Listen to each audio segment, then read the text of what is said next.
Well, welcome to another edition of Coffee with the Mayor. And we're super excited to welcome United States Senator, I should say, Roger Marshall to Hillsboro. Senator, welcome. Mayor, it's great to be with you, Matt. Great to be with you as well. What a great time we've already had. We stopped by the Child Center. I mean, it is absolutely the biggest, nicest, the most big, beautiful child care center that I've seen. There you go. In my journey here. And it just makes my heart warm to see the great work that you've done there. You've responded to a community need, and then we got spend some time with the honeymakers as well. Right. It's great to see some kids here at the library, and just congratulations to you all to responding to some community needs. Well, thank you. We're so glad you're here. And everybody recognizes that Matt Stiles and I'm Lou Thurston. And so let's jump right into it. All right. Senator, hope you have some tough questions. Yeah, we do. We do. But before we start into that, we always do the mayor's mug shots. Okay. And that everybody gets to tell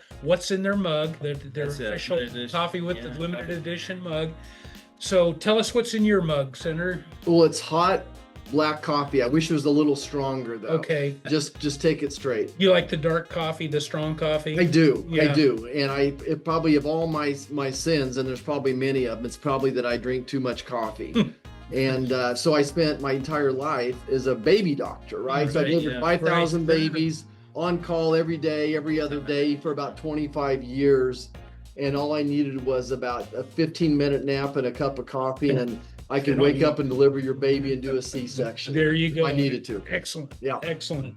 So as everybody knows, the mayor's always flavored coffee for me. Black, nothing in there but coffee. Yeah. And Matt, what do you got today? I've got my standard decaf Americano. I'm a decaf guy. Sorry. It's just how it is. But I also with there's some beef milk. I always order beef milk. beef milk. Yeah, if you I aware. thought it was oat milk. but No, you're off the oat milk. Not almond juice. Not almond juice. So my wife wants an iced latte, and I won't pay for a cup of coffee for myself there. It's too expensive. Iced latte, no flavors, with almond juice. Okay. And I'll walk in there and tell them, and they'll look at me, well, we don't have any almond juice. What's that? And I said, well, sure you do. Look behind, right there. Yeah. Go, oh, almond milk. No, that's a juice. It's not a milk. Not milk. It's not a milk.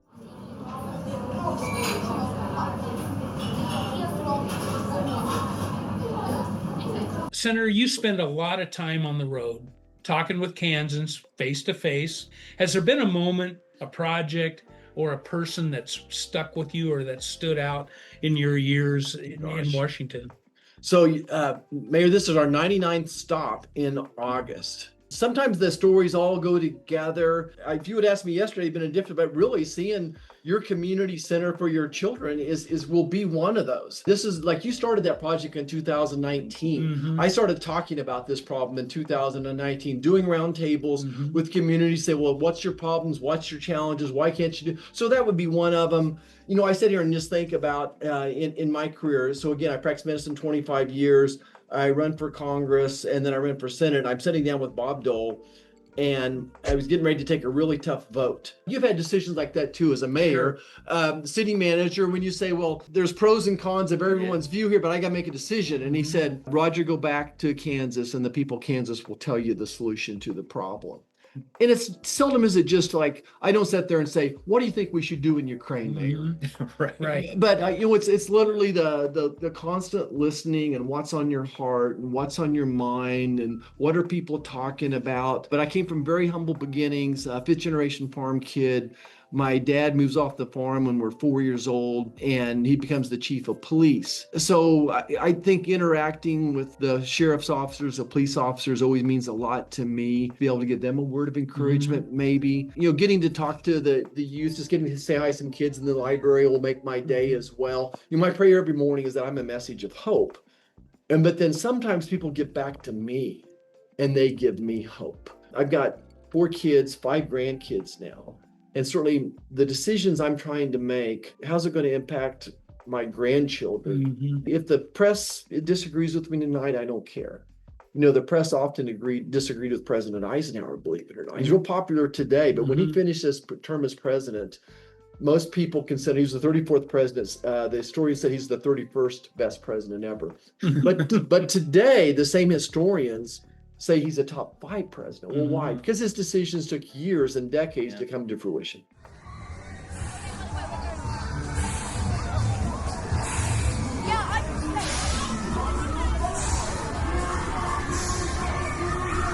So I mean, you mentioned humble beginnings. You grew up in El Dorado. Is it Eldoradian? I want to say it wrong. Eldoradoites? Elradian. Elradians? Actually, El Dog is what we used to say. And we called ourselves that. El Dog. Okay. Going back to El Dog. Yeah, El Dog. All right. So you've been a long time champion. The list is long. Healthcare, agriculture, conservation, all the things you've been a champion of. But what kind of small town lessons do you carry with you when you go up to DC to represent us? I was in residency in a Sunday school class, and our teacher, one of those teachers really stand in your life. He's probably was my age then, 30 years ago. He had worked with, is it Bill Bright, Youth for Christ? Was that his name? The Span for Youth for Christ. He'd written his autobiography, and we were having a Sunday school lesson. And he said, really every president comes from a rural community. So what he said was, when you live in a small city and you're the postmaster, if someone addressed the mail wrong,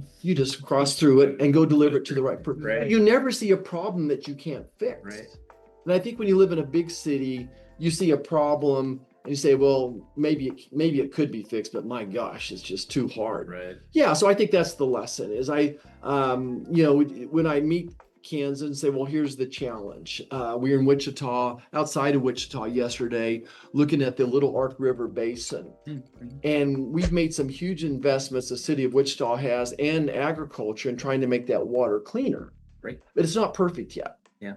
But thanks to the municipal leaders in Wichita in 2010, they invested in this big pump out of the river there. When it floods, they can take water out of there and recharge the aquifers to it. So it's a great example of urban America and rural America working together. And believe it or not, in DC, the challenge is more than Democrat and Republican are urban versus rural America. If even you go to Topeka right now, probably 3/4 of the representatives are from big cities, right?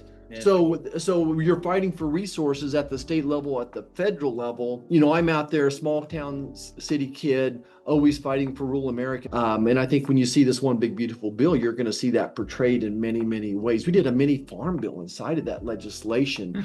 We took care of crop insurance.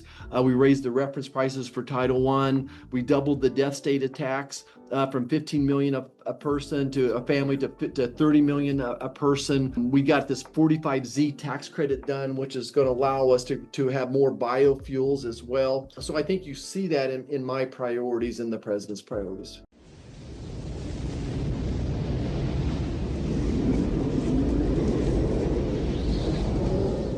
We talked this morning at the Child Care Center about all the people and groups and organizations from the federal level on down to the local business level that contributed towards the daycare center. We believe strongly in cooperation and collaboration. How do you see local rural communities in Kansas collaborating and cooperating, at the federal level? What does that look like? Yeah, I think first of all, let's talk about the priorities of the president. What my priorities are. Whether you're a United States senator or a father, mother, grandmother, grandpa, I think you wake up first thing in the morning and say, is my family safe today? So my priorities are going to continue to be make your family safe here. So that starts with securing the border. So, and then number two, I think, is rolling back regulations. If you go out here and talk to any of your business, and even in you all's job, you work for the city, but how many of your projects are controlled and slowed down because of federal regulation? What? Yeah.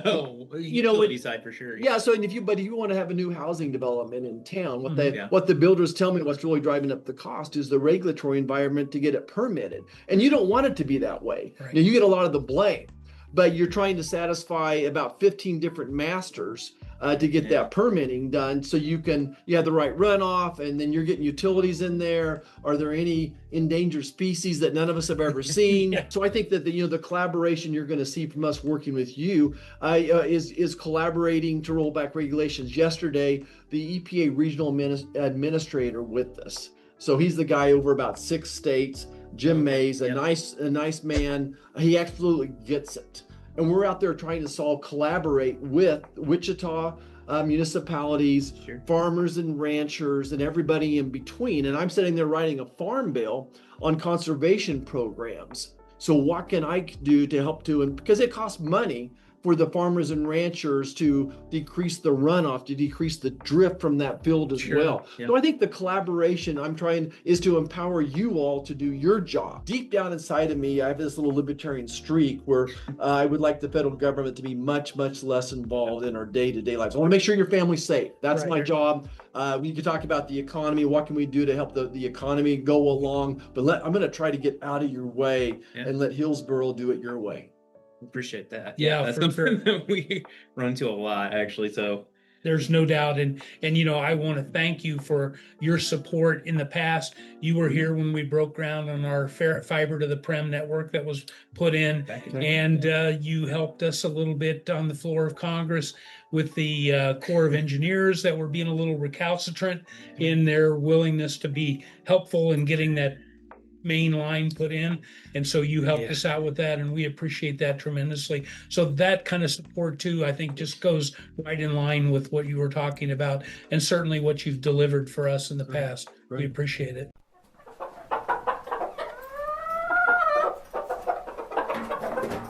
So we're members of KPP Energy Cooperative. Lou's actually the board chair. He's got his shirt on today. So we've been talking like the future of energy, and I know that you're a big nuclear guy. So tell me what your vision is with that, because there's a lot of regulation along with that too, and the price and everything else. Yeah. So first of all, when it comes to energy, I want to leave our world cleaner, healthier, and safer than we found it. Right. Again, I'm thinking of my grandchildren.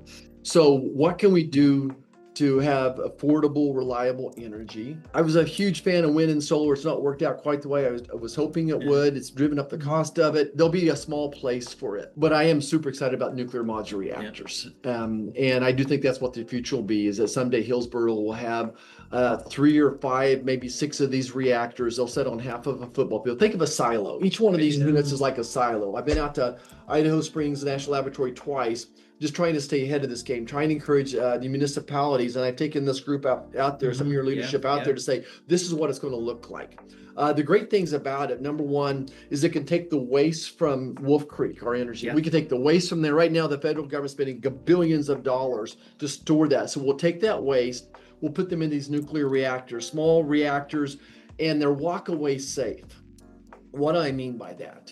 On the traditional Wolf Creek nuclear plant, if you lost all electric power to that, to get the water through the system to cool it, it'd be a really, really bad day for America. On the other hand, these nuclear modular reactors are bathed in a molten salt, a liquid salt. And if you walk away from it, if you lose all electric power, if you lose the coolant, that salt solidifies and stops the reaction. I mean, there's just no way it can go on once that salt solidifies. And of course, it's a very small amount of nuclear matter to start with. So the catastrophe, if there would be one, to be even less. And then we could take that waste from that modular reactor, and then we're going to turn it into isotopes to use in medicine and all sorts of other options as well. Maybe they'll be powering a satellite someday, all different types of things. So I think it's, again, this conservation in me, growing up in a small town on a small farm, to see what ingenuity did my grandparents use when they were building terraces to stop terraces, to prevent soil erosion. Right. So I think it is the future, and the great thing about controlling your own electricity as a municipality, is when it comes to manufacturing, that if you can control your own electric cost to some extent, and you're the main customer, then there's going to be a different decision point than if this other energy company has different priorities than Hillsboro. And face it, we'll never be at the top of the list of a big energy company. So you get it. And I think that's one of the secrets. I see that communities that have successful manufacturing have not only access to the highway, to the interstate, but the next one would be the cost and control of their own electricity and power. Makes sense. Very good. Thanks for answering that. You bet. So Callie always has a little unique game for us to play, or something to spark a little interest. This is called Hot Takes. So we're going to let you draw a hot take out of the jar. Okay. And then you can read it, and then we'll all see if we have time to comment on it. Okay, I'll just keep one. Right. Actually, gratitude here. There you go. What's the most unusual job you've ever done? When I worked on our family farm, I wasn't quite 16, and my brother was working at the cell barn. Oh, yeah. If you know what a sale barn, so it's a Saturday, all the farmers, Right. ranchers bring in their cattle Right. and they sell them, right? And he said, "Hey, we're shorthanded here. Get down here. We need your help." So that kind of started off a job every Saturday from I was almost 16. I'm not sure how I got into that. You're supposed to be 16, Yeah, it's a family business. it was a type of job like my mom would not let us come in the house until we took off our clothes. It was that bad. Checks out, yeah. Okay, you can imagine. Kids are nasty. Yeah. Right. So I don't know. So I think it was just very humbling, and I learned a lot from that job. Absolutely learned a lot, but it certainly motivated me to study harder. Keep you moving, right? There you go. Yeah, and there's really not a job in Kansas that I haven't done. I've been a cash register and a toy boy at Walmart. I worked at the refineries. I was a bartender at Kites in Manhattan. There you go. Okay. And just a whole lot of different jobs, I think, has helped prepare me, for this job. Yeah, sure. And have an appreciation for hardworking Americans out there, people that carry a lunch puddle. Very good. Gotcha. Matt, you want to? Yeah, Chime okay. in? So I grew up in Hutchinson, and so the state fair, always a big deal. So my first job was actually cutting onion rings at the state fair. I too was not 16. I'm not quite sure how that worked out, but I remember doing it. Junior high, actually. I was out there cutting onion rings. Got to make a funnel cake once, and that didn't go well, so I didn't get to do that anymore. But he was the purple onion, which is one of the right by where the food court is now. It's gone now because they had to take it all out when they renovated everything. But I remember the purple the onion. purple onion, yeah. And I used to cut all the onion rings for that one. It was like a machine, like you would. Yeah, you take it and you gotta peel the thing, and then you push it down. Oh, you and push it down. Slices it out. Oh, you got it. Pop all the rings out, and then it goes into a giant bucket, and away it goes to get breaded, fried, and There you go. enjoyed by another Kansan. Yeah, hopefully, so. don't put your finger in it. Be careful. Very, very sharp blades. Very There you sharp go. blades. I also had ag roots and spent summers working on my uncle's ranch, who was my grandfather's, who I'm named after, over in Chase County, Kansas, in the Flint Hills, and did a lot of dirty jobs, feeding hogs, working cattle and building fence and all kinds of stuff. So yeah, I get the smelly part. For sure. Then my parents had a manufacturing company that they started here in Hillsboro, and it was metal fabrication. They started out in the ag side. In 74, the recession came along and hit ag pretty hard. Yeah. And so they were wondering what could they do. Well, at that time, as you might remember, oil was starting to take off. And so a local guy that was in the oil field here told my dad, if you can make oil field storage tanks, Okay. I can sell as many as you can make. Got it. And so down at the State National Bank, right. you'll see a metal building on the north side. My dad built that, and that's where we made our first oil field storage tanks. And where the post office is today, that was our finished goods yard where we would set them. So we were junking up the north end of Nor on Main Street. But what years? That was back in the mid 70s Okay. to 86 is Yep. when it stopped. You remember Back what when oil it was a barrel then? No. Was $60 a barrel or Yeah, something? it was huge. That was a big deal. Of course, yeah. Yeah, because I remember gas being less than 20 cents a gallon. I mean, in my, I'm old enough to remember that. Yeah, So I do too. I remember when it hit 75 cents. It was like, oh my gosh! Right. It hit $1. We quit cruising Maine. right. Well, Senator, we know you've got other places and other stops to get to today. We're so thankful very that you appreciative. took time for coffee with the mayor. So we wish you all the best, and let us know how we can support you. We know you're always on call and always are very Never not on call. but right? Yeah. you're always, and you and your staff are always very responsive, Yeah. which we appreciate. But we also want you to know that we're in this together. And if there's something we can do, that the part we need to play, we just need you to let us know what that is. Yeah. Thanks for having my back. Thank you. You bet, got it. Mayor. Yeah, good to see you. Yeah, Thanks. nice to see you. So that's going to be a wrap for Coffee with the Mayor. Until next time, stay caffeinated. We'll keep you updated. Thanks, Hillsboro.